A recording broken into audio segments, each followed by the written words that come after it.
네, 안녕하십니까. 전국과 전 세계에 예수는 그리스도라고 복음을 전하기와 또 이 복음으로 전 세계의 모든 사람을 살릴 전도자 여러분, 또 평신도 여러분, 또 우리 후대 여러분 대단히 반갑습니다. 하나님께서 이제 시간표가 되어서 우리에게 이제 성경에 대한 분명한 언약을 주셨고, 그 언약 여정길을 따라서 하나님께서 행하시는 역사를 성경을 통해서 우리는 계속적으로 확인하고 있습니다. 그런데 중요한 것은 이제 성경을 정확히 복음 관점으로 알 수 있는, 깨달을 수 있는, 또 믿음을 가질 수 있는 그런 중심으로 읽을 수 있도록 저와 여러분들에게 반드시 필요한 성경 가이드 북 역할을 하려고 합니다. 자, 오늘은 첫 시간으로 우리 평신도 선교 아카데미 1기를 준비했습니다. 평신도 또는 TCK 성경학교라고도 볼 수가 있습니다. 저와 여러분들이 이 속에서 하나님 주신 중요한 또 언약을 반드시 찾고 또 성경을 정확히 복음으로 풀고 또 정확히 전도 선교 관점으로 볼 수 있는 눈이 열리기를 바랍니다. 그래서 오늘 우리에게 주신 하나님의 언약의 말씀부터 찾도록 하겠습니다. 요한복음 20장을 다 같이 보도록 하겠습니다. 요한복음 20장 31절 말씀입니다. 요한복음 20장 31절 말씀입니다.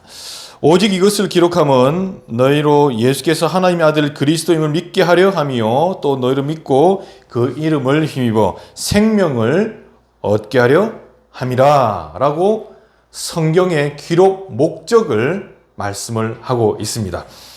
그래서 여러분들이 오늘 성경의 기록 목적, 분명한 우리가 성경의 이유를 발견하시고 오늘 성경을 읽어야 될 분명한 기준과 또 관점과 또 성경이 무엇을 말하는지를 여러분들이 오늘 정확히 파악하고 읽기에 도전하는 저와 여러분 되시기를 바랍니다. 네, 첫 번째입니다.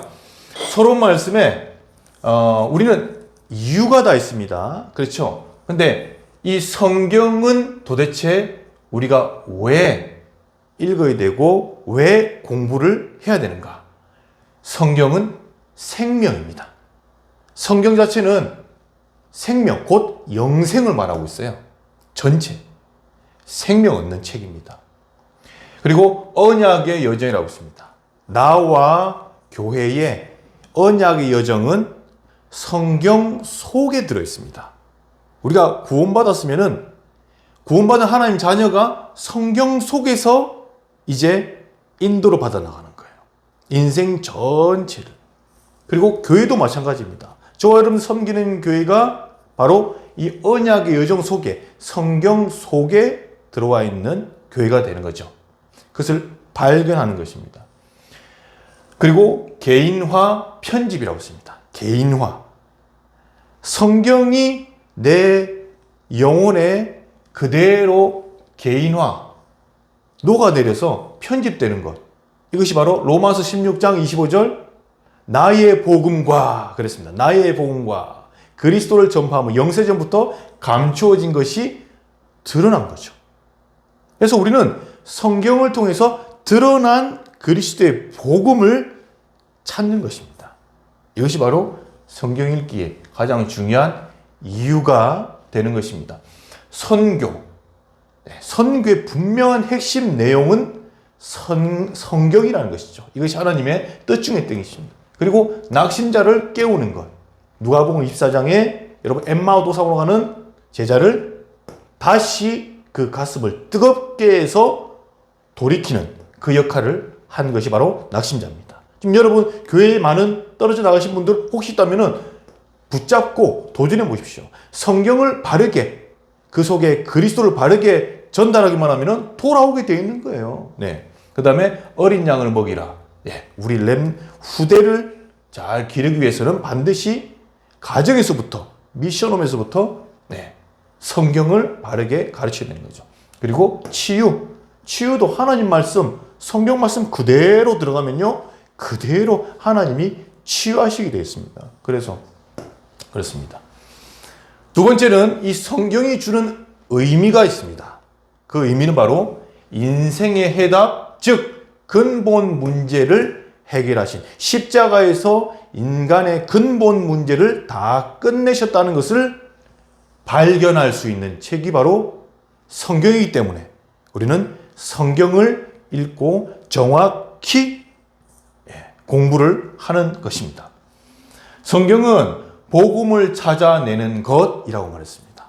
복음을 찾아내는 것입니다. 성경 속에는 어느 책, 어느 권, 어느 인물을 풀더라도 그 속에 복음이 들어있습니다. 여러분, 이것은 오면 하나님의 섭리고 하나님의 경륜이 되는 거죠. 네 번째는 흐름입니다. 성경 속에는 일정하게 정확하게 흐르는 흐름이 있습니다. 그 흐름을 찾아내면서 읽고 공부하는 것이 바로 성경 아카데미의 중요한 의미가 되겠습니다. 그래서 복음으로만 편집되어지고 복음 안에서 바른 기도가 준비되어지면 설계를 하시는 거죠. 그러면은 디자인된 복음의 작품으로, 증인으로 우리는 설 수가 있는 것이고 하나님은 사용하신다라는 뜻입니다. 네. 관점. 세 번째입니다. 예수는 그리스도라는 언약 성취의 관점으로 보셔야만 실수가 없는 겁니다. 유대인들은 율법에 갇혀서, 계명에 갇혀서 그것으로만 구원받는, 그래서 행위로, 선행으로 구원받는 것으로 잘못 오해되어서 이 관점이 잘못 틀어져서 지금까지도 예수님을 그리스도로 인정하지 못하는 그런 지금 실정이 있는 부분이죠. 안타깝죠. 그런데 우리는 항상 복음의 눈으로 성경을 보고 해석하고 복음의 눈으로 흐름을 파악하셔야 되는 거죠. 그래서 성경은 결국 복음을 말하는 것입니다. 우리는 오직 복음, 오직 주는 그리스도시요 살아계신 하나님의 아들이심을 찾아내는 것이다. 그리고 우리가 그 그리스도 안에 있는 하나님의 자녀, 전도자라는 것을 깨닫는 것이죠.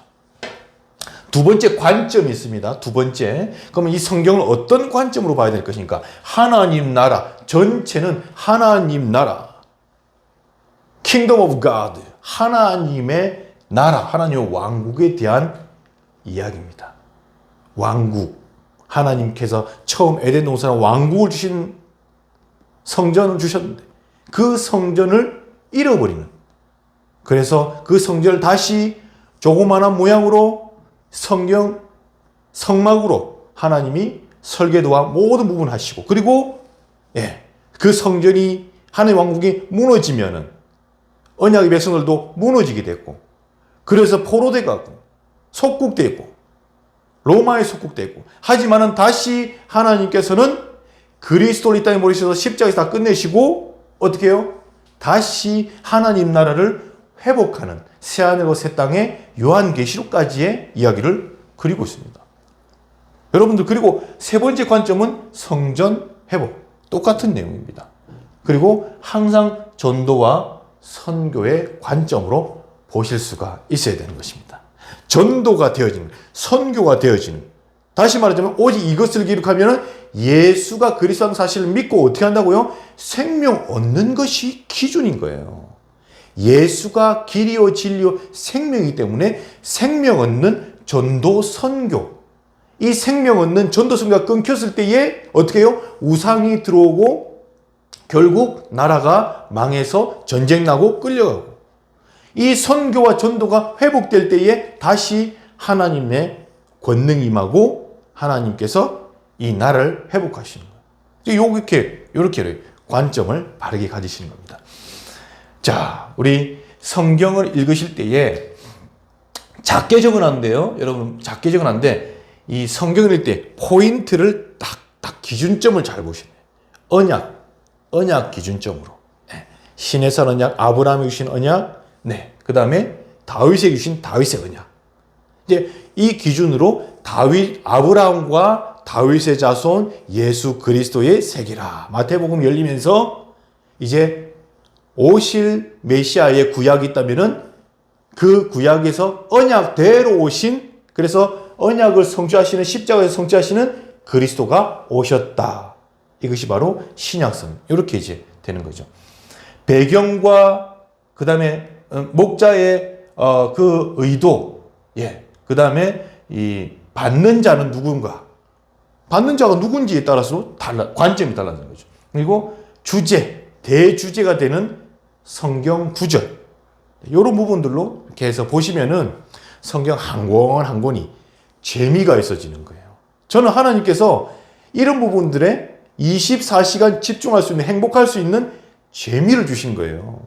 그러니까 이게 연상이 되면서 스토리텔링이 되면서요, 그 속에서 제가 진짜 어떨 때는 예레미야와 같이 대화하고요, 너무 이렇게 위로가 되고 이런 부분이 있고요.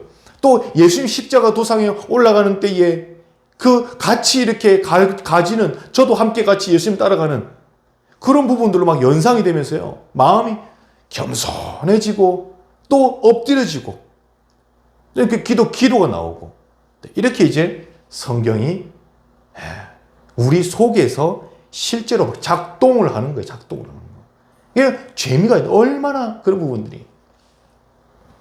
그래서 이렇게 됩니다. 자, 밑에 보시면 성경 읽기 가이드맵이라고 적혔습니다. 성경 읽기 가이드맵. 우리 속에 잘못된 각인과 뿌리 내려진 것, 또 체질된 것들을 완전히 하나님 바꿀 수 있는 그런 기회가 온 것입니다. 성경을 생각하면 창세기, 출애굽기, 레위기로 가면 덜컥 걸려서 어렵다 이렇게 할 수가 있는데, 여러분들이 정확히 어떤 부분으로 포인트를 잡고 어떤 흐름으로 가느냐에 따라서 여러분 성경이 너무너무 재미있는 그런 예수님의 이야기, 히스토리. 그러면서 여러분들 하나님의 그 이야기가 어떻게 해요? 제게 편지로 다가오게 됩니다. 그러니까 성경은 사랑의 편지입니다. 여러분, 사랑의 편지가 되어야 읽어보기가 쉬운 거예요. 그렇잖아요. 여러분들 부모님한테서 편지 받아보신 적 있습니까? 제가 군대에 있을 때에 어떤 제 동기가 편지를 받는데 아버지께서 편지를 주신 거예요. 근데 이 친구가 그 아버지 편지를 읽으면서 제일 끝에서 읽더라고요. 저 끝에 가가지고. 탁 보는데 눈물을 뚝뚝 흘리는데 이게 안 보이려고 하는데 그런 마음을 제가 이렇게 봤거든요. 그러니까 우리가 아버지나 우리 사랑하는 사람에게서 편지를 딱 받았을 때, 연애 편지를 받았을 때에 얼마나 그 한 구절 한 구절이 소중하고 집중이 되고 막 이렇게 합니까? 그렇듯이 하나님께서 저와 여러분들에게 정말로 허물과 죄로 죽었던 소망 없는 나에게 주신 사랑 편지가 됩니다. 사랑 편지. 그래서 여러분들이 그 생명 얻으라고 보내신 구원의 편지, 사랑의 편지를 정확히 복음 관점에서 예수가 그리스도시고 그 그리스도가 지금 나와 함께 한다는 그 사실로 확인되어지는 편지가 되겠습니다. 그래서 여러분들 어렵게 생각하지 마시고요. 이 성경을 통해서 하나님의 목적이 있죠. 분명한 나의 목적이 아니라, 나의 목적 때문에 성경이 잘못될 수 있습니다. 성공을 위해서, 또 돈 많이 벌기 위해서, 또 인기 얻기 위해서 이렇게 잘못되어서 성경을 이용하려고 할 수도 있잖아요. 근데 그런 나의 인간의 목적이 아니라 하나님의 목적이 바로 성경에 나와 있어요. 첫 번째, 요한복음 5장 39절 확인해 보십시오. 이 성경은, 그쵸? 너희가 영생을 얻는 줄 알고 이 성경을 상고하거니와 이 성경이 곧 내게 대하여 증거한 것이라 라고 기록되어 있습니다. 마태복음 28장 19절의 말씀은 내가 분부한 모든 것을 가르쳐 지키게 하라. 그때에 분부한 것이 뭐죠? 바로 성경에 기록된 메시아 이야기, 십자가 복음, 즉 성경을 말하는 것입니다. 이 성경의 모든 내가 너희에게 보여준 그리고 증거로 같이 다니면서 보여준 모든 증거 이런 것들을 가르쳐 지키게 하라. 누가복음 24장 27절과 44절 말씀 보면은 확인됐습니다. 시편의 기록과 모세의 글과 선지자들의 예언 글과 시편에 기록된 모든 것이 나에 대하여 증거한 것이다.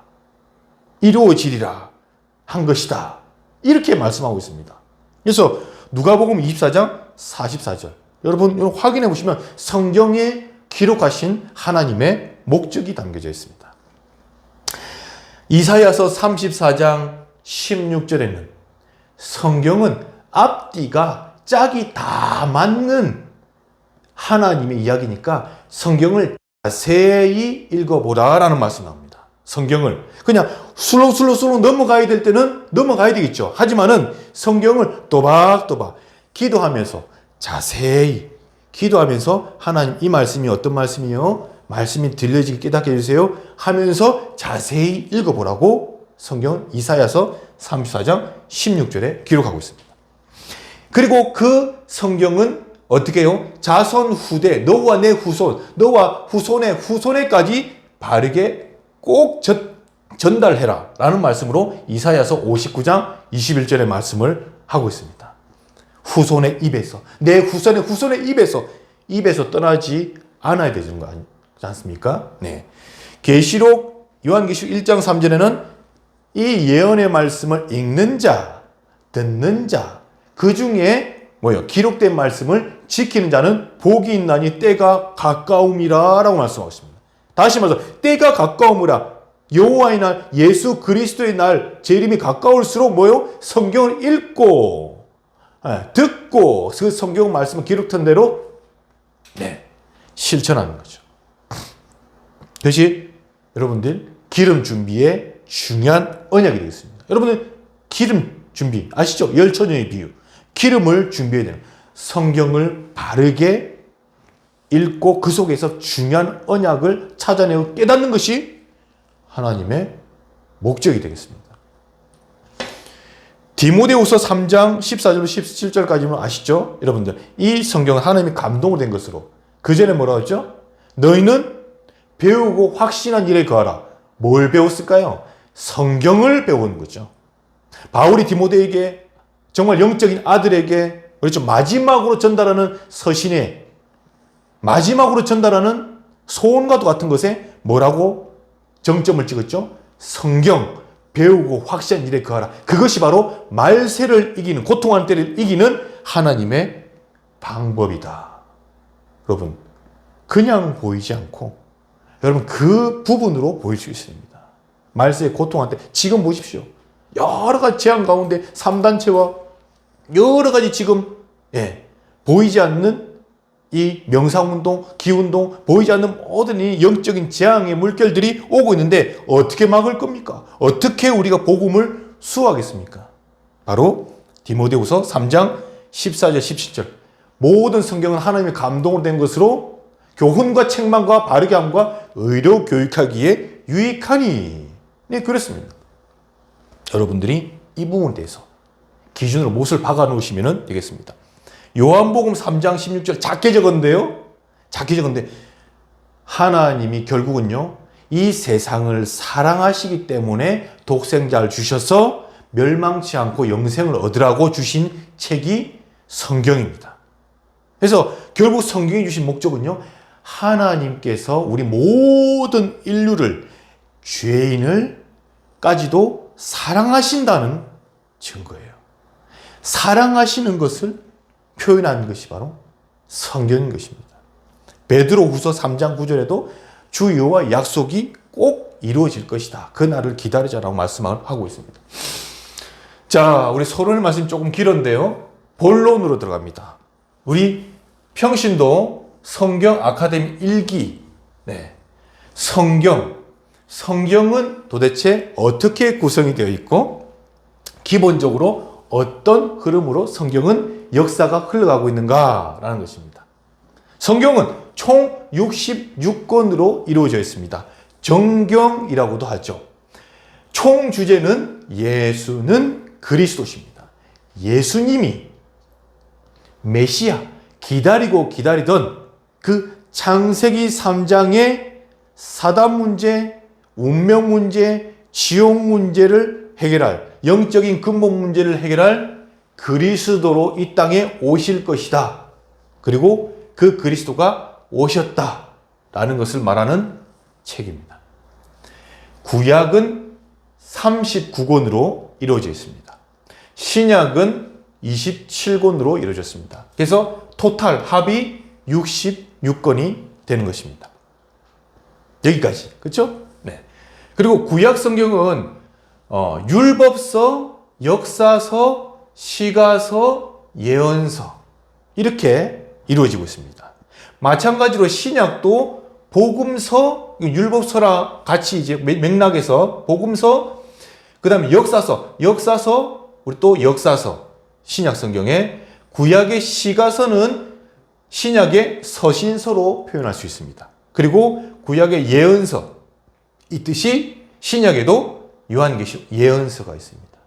그래서 구약의 율법서는 모세오경을 말하고 있습니다. 모세오경은 여러분 잘 아시듯이 창세기, 출애굽기, 레위기, 민수기, 신명기 이렇게 해서 모세가 쓴 오경, 오경.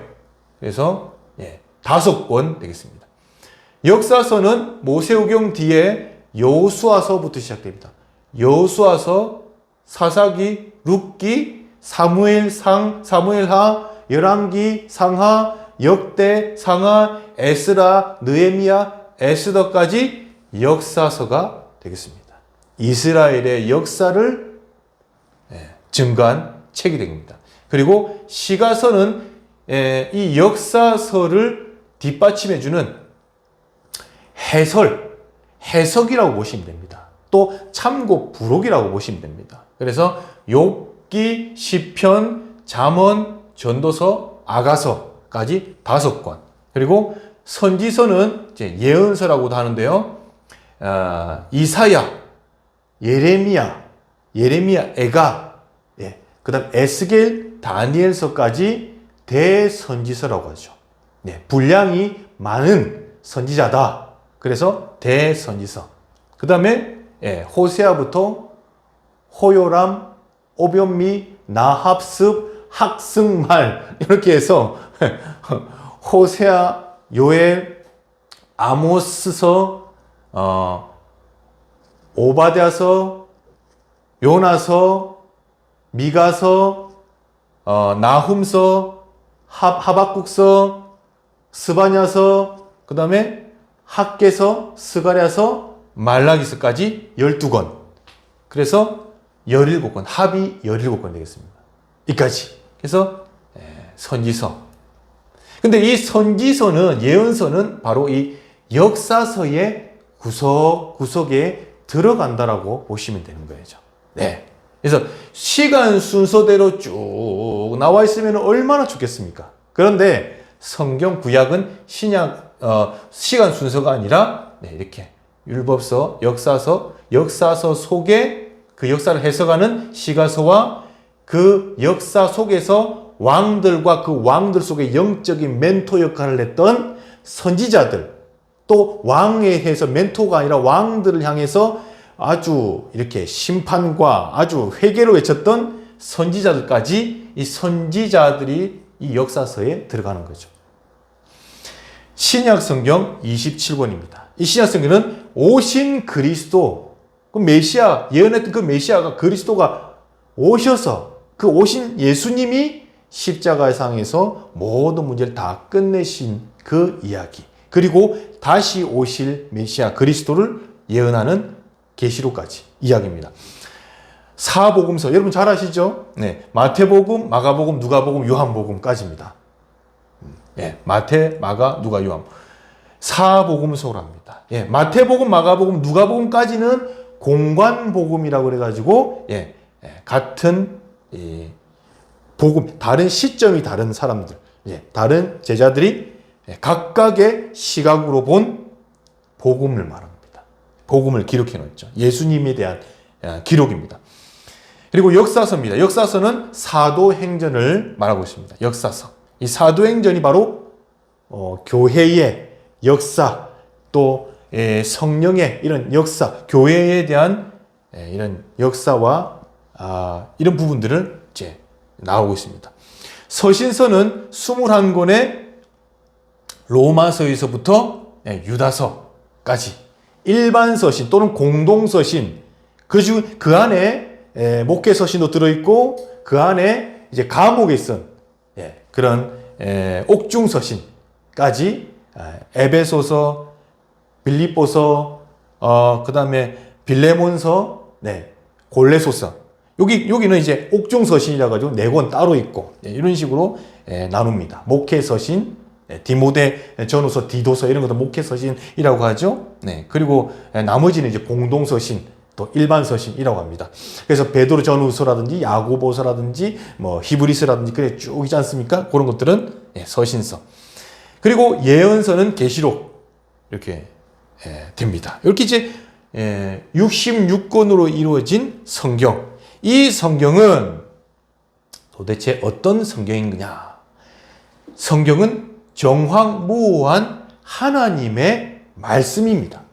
하나님의 말씀도 들어있다가 아니라 성경 60권 모든 말씀은 1.1획도 거짓이 없는 정황무오한 하나님의 말씀입니다. 이사야서 40장 8절에 푸른 머루 꽃은 시드나 나 여호와의 말은 영영이 서리라고 외쳐라. 그리고 마태복음 5장 18절 말씀은 1.1획도 성취되지 아니하는 것이 없이 다 이룰 것이다 라고 성경 기록해 놓습니다. 그리고 이 성경은 축자 영감설, 기계적 영감설이다 뭐가 있는데 결국 하나님의 영에 감동된 저자를 통해서 기록한 축자 영감설이 되겠습니다. 1600년가 기록 자체가 1600년이고요. 그 다음에 그 전체로 봤을 때는 지금으로부터 약 6000년에 첫 아담이 시작된 그때부터 시작을 해서 흘러들어온 이야기는 약 4000년으로 기록하고 있지만은 기록을 해서 문서로 남긴 기간은 1600년간 모세가 기록하는 부터 시작해서 1600년간 70인역 우리 그 신약 성경 나오는 때까지 기록까지 말하는 겁니다. 총 40명이 기록했습니다. 총 40. 다 직업도 다르고 또 신분도 다르고 물고기 잡는 사람부터 시작해서 선지자 그 다음에 이제 제사장 이런 사람들 다 다른 사람들 40명이서 적은 부분입니다. 기록을 했습니다. 70인역 바벨론에 포로되고 흩어져 있던 사람들이 신학자들이 70명이서 유대인 70명이서 모여서 72명이서 모여서 우리가 민족의 정체성을 찾고 진짜 이 계명과 절기와 이런 성전을 회복하자. 그래서 그 부분을 위해서 진짜 바르게 성경을 번역하자. 이래서 이제 70인역을 번역한 것이 성경이 되겠습니다. 여러분들이 성경을 보실 때요. 저도 그랬습니다. 처음에는 너무 어려웠어요. 근데 어느 날 성경을 읽기 위한 도전이 들어오는 거예요. 하나님이 하시는 역사예요. 그래서 유튜브를 어느 동안 또 이렇게 보고 있는데 하나님 이 성경에 대한 이런 메시지가 스토리텔링으로 쫙 이어지는 그런 부분이 나오는 거예요. 근데 단순히 이야기로만 들렸다면은 제가 집중을 안 했을 수도 있어요. 그런데 아까 서론에도 말씀드렸지만은 제 상황과 지금의 제가 가지고 있는 문제들과 그리고 교회를 쳐다보니까 그 이야기와 성경의 이야기와 너무 맞아 들어가고 이것이 예언됐던 부분들이 막 지금의 성취로 보여지니까 신기한 거예요. 성경이 이렇게 맞을 수도 있어? 그러면서 성경이 재미가 느껴지고 집중하게 되니까 그때부터는 성경이 보여지게 되는 거예요. 어떻게 보여지냐면요. 전체 숲을 보는 거예요. 전체 숲을. 이 전체 성경이 뭘 말한 거지? 사랑 편지면서 뭐 오실 메시아, 그리고 오신 메시아 그리스도, 그분이 십자가에서 다 완성하시 끝내시고 다시 오실 메시아를 기다리고 있는데, 그분이 마지막에 하나님의 나라를 건설할 새하늘과 새 땅으로 오실 메시아 그리스도구나. 그 그리스도께서 지금 내 모든 문제를 십자가에서 다 끝내시고 보혈의 피로 끝내시고 나는 구원받고 하나님의 자녀가 되어서 응답받고 이 성경의 길을 따라가고 있구나. 이 전체의 숲이 보이면서 길이 보이는 거예요. 숲을 크게 보고 그 다음에 길을 보는 거예요. 아마존 산을, 아마존 정글. 근데 정글을 먼저 봐야 그 다음에 이제 그 길이 이제 보이는 거죠. 그 길을 따라가다 보면은 나무가 보이는 겁니다. 그래서 나무, 이렇게 이제 메시지를 잡았습니다. 성경을 볼 때에 크게 먼저 전체를 보고 이렇게 들어가는 겁니다. 저는 너무 이렇게 파는 성향이 아니기 때문에 여러분 이렇게 막 연구가 막 너무 깊이 돼가지고 어떤 책 보면은 로마서를 이제 3권 4권 이렇게 뭐 한 장 하는데 3권 4권 이렇게 나온다고 그러는데, 저는 그런 스타일이 아니라 전체 편안하게 집중해서 읽으실 수 있도록 돕는 역할을 하게 될 것입니다. 자, 두 번째, 역사의 눈으로 보시는데, 이번 시간에는 일기 첫 시간이기 때문에 여러분들이 구약에 대한 부분으로만 조금 집중해서 그 흐름을 읽으실 수 있으면 좋겠습니다.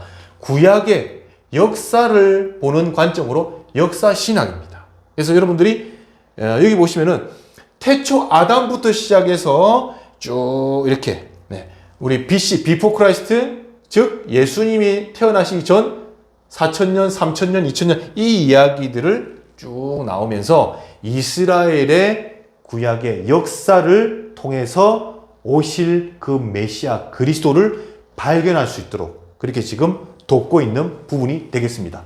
자, 카메라를 살짝 돌려서요. 태초에 아담과 하와 첫사람을 BC 4,000년 보게 됩니다. 그리고 그 1,000년 뒤에 노아의 이야기가 나온 거죠. 노아를 통해서 1,000년 뒤에 아브라함, 즉 족장 시대가 열린 것입니다. 그리고 이 족장 시대 이후에 1,000년의 사람이 모세라고도 볼 수가 있습니다. 그런데 이 아브라함의 족장 시대 때 여러분 잘 아시듯이 요셉을 통해서 애굽으로 들어간 사건이 1850년 BC 1850년에 있었고, 애굽에서 400년 종살이하고 탈출한, 다시 말하자면 구원의 역사가 있는 출애굽은 1446년도에 있었죠. 그래서 나와서 바로 1년 뒤에 이제 성막을 짓게 되는 것입니다. 성막을 짓고 이제 모세가 시내산에서 십계명도 받고 그 다음에 성막의 설계도도 받고 내려오는 그런 일이 두 번째 시내산에 갔을 때에 이렇게 응답받았던 부분이죠. 그리고 나서 이제 여러분 아시듯이 이 사사시대 350년의 사사시대가 있게 되는 것입니다. 그때 이제 그 이전에 여호수아서에 보면은 가나안 땅으로 들어가는 시기가 나오죠. 그 시기가 바로 BC 1407년에 가나안 땅으로 들어가는 것입니다. 가나안 땅 들어가서 여러분 잘 아시듯이 요단도 가르고 여리고도 무너뜨리고, 그래서 그 땅에 이렇게 정복을 한 이후에 땅을 나누는 그 장면, 그리고 사사기 이야기까지가 사사시대가 되겠습니다. 이 사사시대, 암흑기 시대죠. 타락시대고, 그런 시대가 나옵니다. 7번 재앙과 7번 다시 회개하고 돌아오는 역사. 이게 사사시대입니다. 사사시대가 끝나고 난 뒤에 1010년, 블레셋이 그 땅을 통해서 이 다윗 시대에 지금 강대국으로 하나님을 모욕하고 이 강대국으로 이렇게 활동하는 시대가 됩니다. 이때에 우리 다윗이 바로 하나님께 쓰임 받았던 사람이 되죠. 그리고 다윗 시대 다음에 솔로몬은 970년에 솔로몬이 이제 이어받아서 40년간 통치를 하게 됩니다. 그래서 왕국을 아주 확장하게 되는, 그래서 성전을 짓는, 다윗은 성전을 준비했다라고 하면은 그 아들 솔로몬은 그 성전을 완성하는 그래서 다윗에게 약속하신 그 언약을 성취하신 하나님, 솔로몬을 통해서 성전 건축을 통해서 회복하시는 그런 역사가 있게 되는 것입니다. 저와 여러분들이 아브라함을 통해서 주시는 아브라함의 언약, 여러분 잘 기억하셔야 돼요. 아브라함의 언약. 그리고 다윗을 통해 주셨던 다윗의 언약, 사무엘하 7장입니다. 이 언약이 바로 기준점이 되는 것입니다. 언약의 사람, 언약의 민족을 이뤄서 그 언약 민족을 통해서 하나님의 나라를 건설하는. 그래서 이 사무엘하 7장에 바로 다윗에게 말씀하신 그 언약, 너와 너의 나라의 위를 영원히 견고하게 할 것이다 라는 그 언약의 말씀. 이 하나 때문에 솔로몬이 범죄하고 솔로몬이 그렇게 말을 안 들었다도 하나님이 돌이켜서 이렇게 쓰임받는 그런 솔로몬을 볼 때에 하나님의 이 진짜 인내하시고 하나님의 끝까지 기다리시고 하나님의 사랑, 하나님의 공의 이런 것들이 정말 나타나는 부분입니다. 970년부터 솔로몬이 이제 받고 50년에 그 왕궁 전에 성전을 건축하죠. 성전 건축과 왕궁이 950년까지 다 됩니다. 그러나 이 솔로몬이 분열왕국을 맞이하게 됩니다. 우상 숭배로 인해서 천하만국으로부터 이제 여인들을 불러들여서 우상을 같이 불러들여서 그 산당을 더럽히면서 우상 숭배하게 됩니다. 그렇게 여자들과 연애하고 이러면서 이제 하나님이 결국 이 나라를 분열 왕국 시대로 접어들게 한 거죠. 북이스라엘 여로보암과 군대장관 여로보암과 10지파는 북쪽으로 북이스라엘, 그래서 사마리아 수도지만 북이스라엘로 가고 나라를 형성하고, 그리고 남유다 베냐민 지파와 유다 지파가 바로 남유다를 이렇게 건설하게 됩니다. 왕국을. 그러지만은 이 북이스라엘은요 결국 722년에 아수르에게 완전히 나라가 망해버립니다.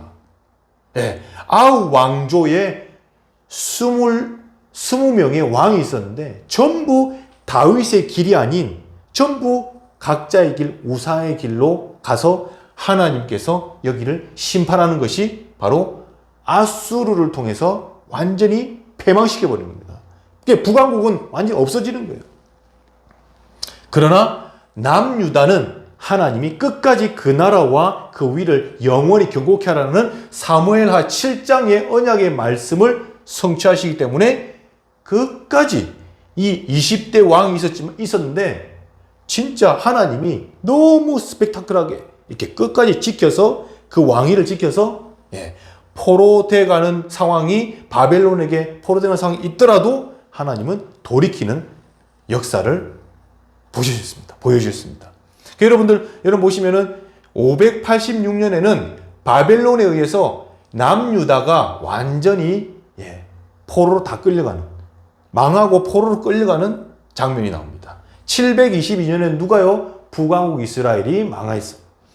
586년에는 누가요? 남유다가 바벨론에게 포로돼 갑니다. 1차로 포로돼 가는 시기 606년, 2차로 포로돼 가는 시기 597년, 3차로 포로돼 가는 시기 586년. 이게 바로 성전 회파당하고 포로돼 가는 시기예요. 이때에 예레미야 선지자가 정말로 이런 남유다의 이 멸망을 체험하고 예루살렘 성전이 회파당하는 그런 부분들을 보면서 눈물을 흘리면서, 그렇죠? 애가를 부르면서 하는 부분이 예레미야, 애가 그 이야기입니다. 성전이 완전히 파괴되는 현장을 직접 목격한 사람이에요, 예레미야가. 그래서 보시면은 1차에 606년에 다니엘과 모든 귀족들이 이 포로로 끌려가게 됩니다. 요아김 시대죠. 2차는 597년, BC 597년 에스겔과 또 이렇게 여러 기술자들, 관직들이 또 끌려갑니다. 그리고 3차로 586년 시드기야 왕이 눈 뽑히고 천리길을 자기 보는 앞에서 식구들 다 죽이고 자녀까지 죽이고 이렇게 느부갓네살 왕에 의해서 바벨론으로 완전히 끌려가는, 그래서 완전히 나라가 끊긴 것 같았는데 하나님이 고레스 왕을 남겨둬서 페르시아가 이 바벨론을 역으로 바벨론을 먹은 거예요. 바벨론 전쟁에서 이기면서 페르시아의 왕 고레스, 첫 고레스 왕이 포로로 귀환하는, 너희 나라 가서 성전을 지어라, 이렇게 해서 포로 귀환하는 이야기가 바로 537년, 정확히 포로 대간 606년부터 537년은 뭐예요? 몇 년입니까? 70년, 70년. 네. 70년. 606년부터 537 빼니까 70년이에요. 그래서 예레미야 25장에 너희가 바벨론에 끌려가더라도 다시 포로에서 70년 뒤에 너희는 다시 돌아오게 될 것이라는 그 약속이 성취되는 역사적 현장이죠. 그래서 1차로 스룹바벨을 통해서 52,000명을 이렇게 다 보내서 돌아오게 합니다. 너무 하나님 역사 크죠. 그래서 성전을 건축하는데 성전 건축에서 그 이름이 스룹바벨. 언제요? 516년에. 510년에 스룹바벨 성전을 건축합니다. 건축하고 난 이후에 사람들이 이렇게 복음이 흐려지고 뭔가 이렇게 언약을 붙잡지 못하고 있을 때에 에스라를 통해서 영적인 부흥을 막 일으킵니다.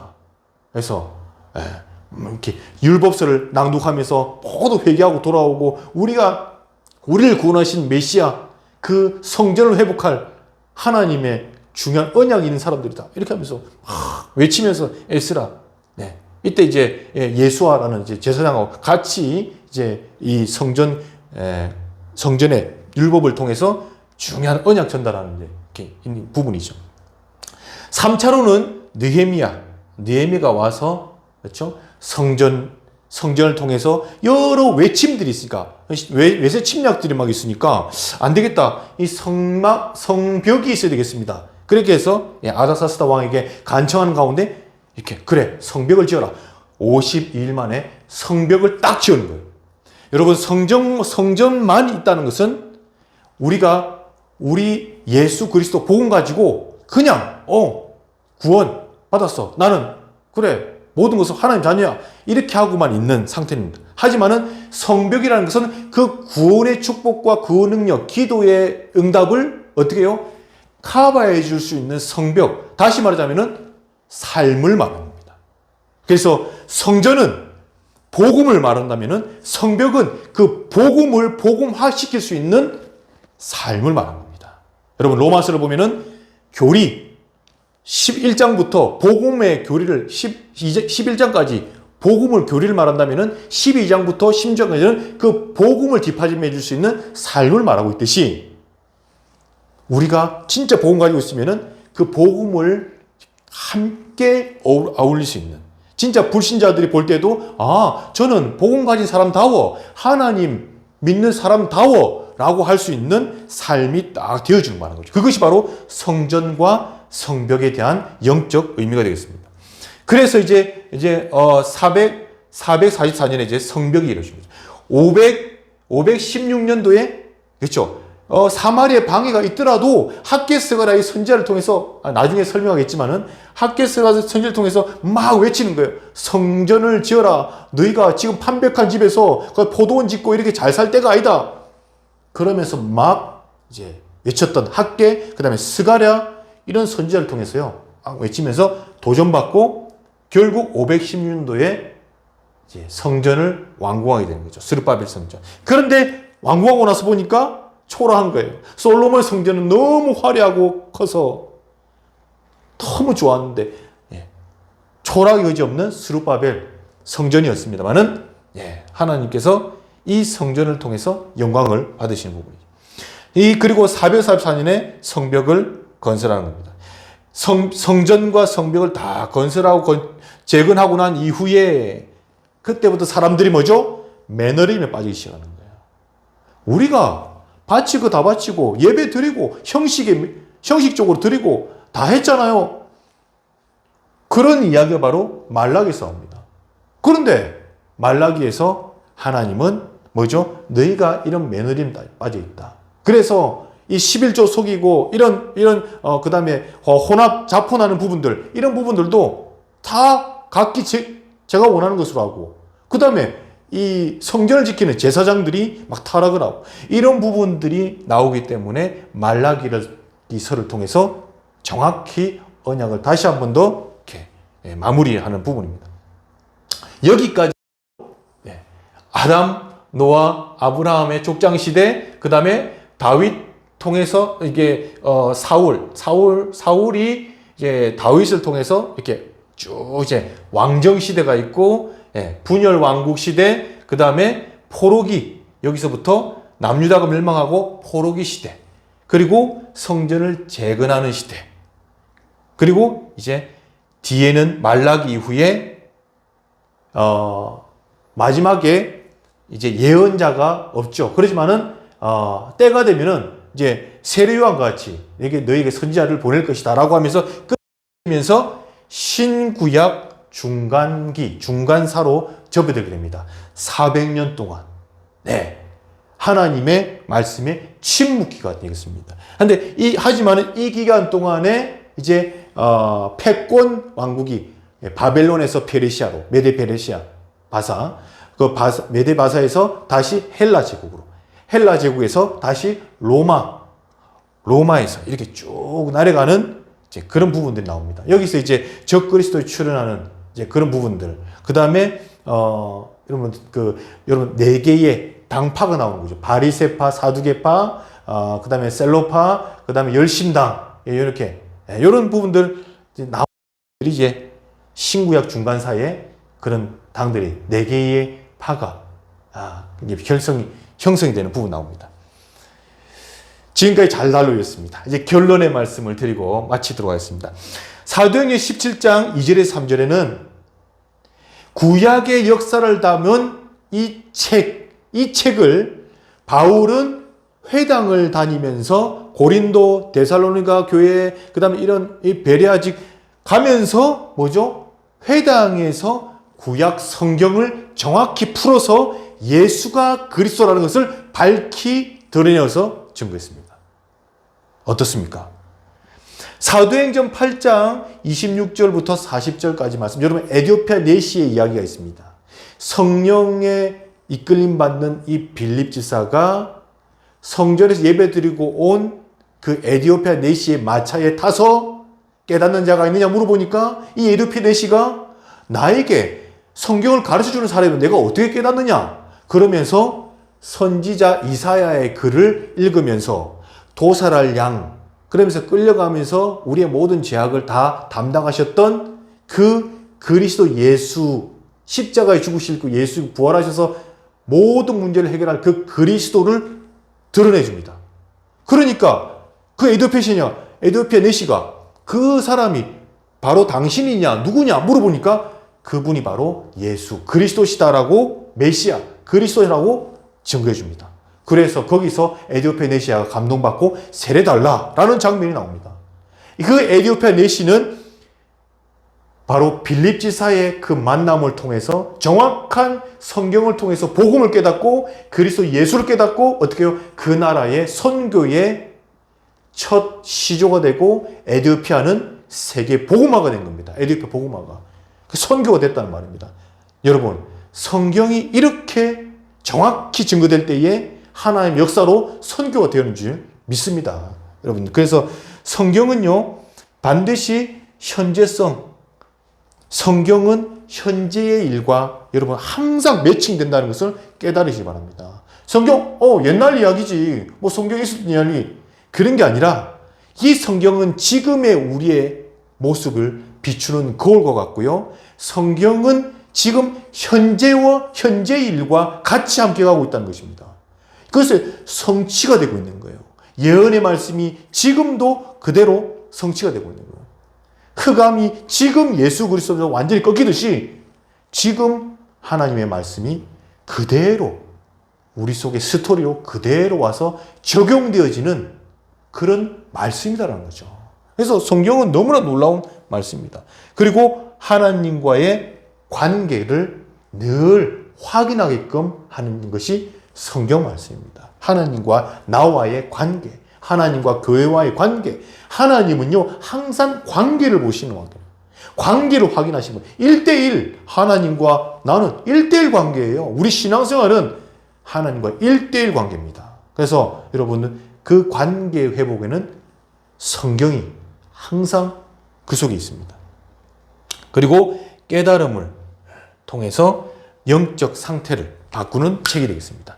여러분, 오늘 이 말씀을 통해서 짧지만은 또 길지만은 하나님이 평신도 또는 TCK 성경학교, TCK 성경 아카데미 1기를 시작하게 됩니다. 이제 다음 주부터 해서 약 한 6시간 정도로 이렇게 해서 여러분들 중요한 포인트를 잡아나게끔 그렇게 하도록 하겠습니다. 장시간 동안 들어주시고 또 중요한 포인트를 또 잡아나가셔서 진짜 하나님이 쓰시고자 하는 그런 세계 선교, 그런 우리 후대 복음화, 그런 우리 지역 복음화에 반드시 성경이 성취되는 그 언야인 것을 여러분들이 정말로 하나님의 대리자로 또 삼중직의 대사로 반드시 여러분들 전달하는 그런 축복의 사람 되시기를 주님으로 축원합니다. 감사드립니다. 여기서 마치도록 하겠습니다.